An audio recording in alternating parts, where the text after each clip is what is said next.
Hello again and thanks for joining. So this is a model BR118 from Roco International. This one is number 4141C. And on the box it shows DB, meaning Deutsche Bundesbahn, I guess. It wasn't that long ago I put a couple of videos onto this channel where I had a version of this from Roco and it was an E18 in the Deutsche Bahn blue colour. This one is in green colour and I think it's going to be quite interesting to check out what it's like. So let's get this open and we'll see what we've got inside. So this one has come with a usual instruction sheet. It gives a little bit of history of the locomotive, and down here it's shown how to take the model apart and that you can also do overhead pickup as well, which is pretty cool. And here is a model. It's really an impressive locomotive. This particular model has got some problems up here on the roof. Looks as though all the insulators have come off and they're all piled up here, so we're going to have to try and fix that piece.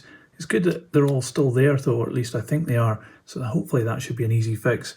And apart from that, it does actually look in not too bad condition, although it is quite an old model. So this of course represents a BR118. It represents the locomotive in Epoch 4 livery, so somewhere between 1970 and 1989, thereabouts. This model was first produced in 1978, would you believe, and the production run ran through to around about 1984. So I'm quite lucky to be able to have picked this up, and I'll tell you how much it cost later in the video. But for now, let's check this closer up. So I won't go into too much detail on the actual body shell of this one because it's very similar to the blue one that we had a look at not too long ago. Obviously this one is in the green with white stripe livery and it's number 118051-2, which you can see on the front. I do love these headlights with the silver surrounds. I'm hoping these will be illuminated. But we can see that the windows are starting to get a bit faded now. I guess it's just with age and the plastic is just getting a little bit yellowed. The masking on this white line isn't too good really, but I do like the fact that it's got these metal handrails here. Not much in the way of decoration, but it does have some printing, the number on the side there and some numbers down here by number 2 door. They're not that clear, I think they've maybe dulled with age. When I took the last one apart, I realised that this bottom piece is just one big moulding and it's got loads of detail on it. It's quite a complicated piece of plastic, this one here, and it is quite an effort to get this apart. If you have a look underneath, it's a bit dirty. There seems to be a lot of oil going on here, but you can see there's a spring there that holds the front bogie truck. And we have some traction tyres fitted here and here, but we've got 2 sets of driving bogies. Up on top, we've got these pantographs, which we saw in the instructions you could actually pick up from, and they look in not too bad condition. They're pretty basic wire affairs, but you know, at least they're operational. And here is the screw to be able to change it from overhead to 2-rail pickup. And like I said, this piece here has come away. It looks like maybe these have been glued in at some point in the past as well, so it's obviously a common problem. So I'm going to try and get that back together. I think maybe there should have been a part here too, but that's gone missing at some point in its life. Anyway, let's try and get these insulators back in place.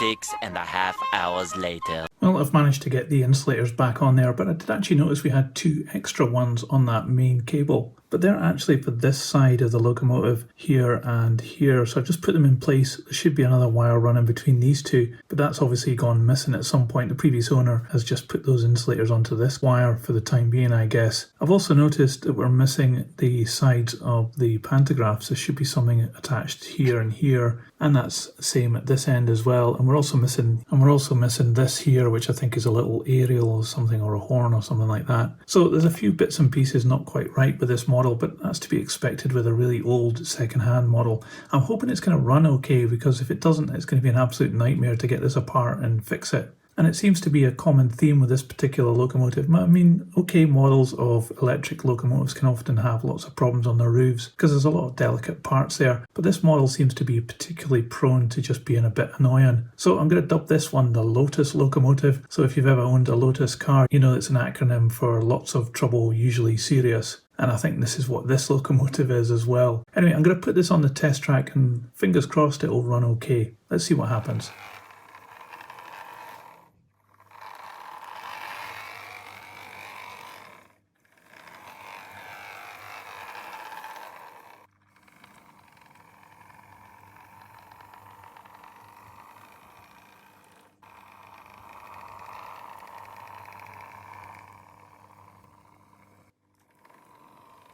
Well, you can't imagine how happy I am that that just runs absolutely perfectly. It makes a really cool noise as well, but there's absolutely no problems at all on the piece of test track. It's some old Hornby third radius track. You probably know this by now. I use it all the time.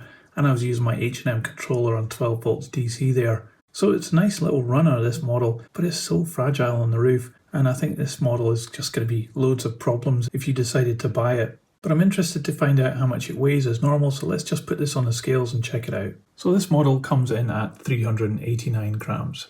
So this model from Roco of the BR118 electric locomotive, it is an unusual looking thing, and it is the unusual looks which makes it really appealing. But this is a temperamental model. It always seems to go wrong for me. This is the third one I've had which has had some problems, but that's what makes life interesting, I guess, and I do actually enjoy fixing up model trains. Although this one, well, maybe, I don't know, it's a bit of a double-edged sword. This one differs from the blue one in that it's got different pantographs. These are earlier versions on this, and I think the drivetrain is a slightly different design as well. But aside from that, there's no real major differences, aside from the colour scheme, I guess. If you're thinking about buying this model, it is going to be a bit of a challenge, I think. Have a look at my video of the blue one to see just how difficult it is to actually get this model apart and service the motor. But considering its age, I mean, this is what, 40 years old now? I think it's still an incredibly good model, and it certainly stacks up by today's standards, and it also runs really good, which is real testament to how good the models were back then. So what about price? It really depends on condition.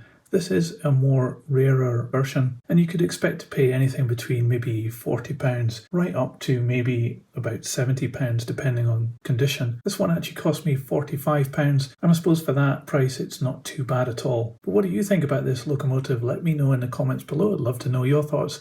And if you liked this video, please give it a thumbs up. It really helps this channel.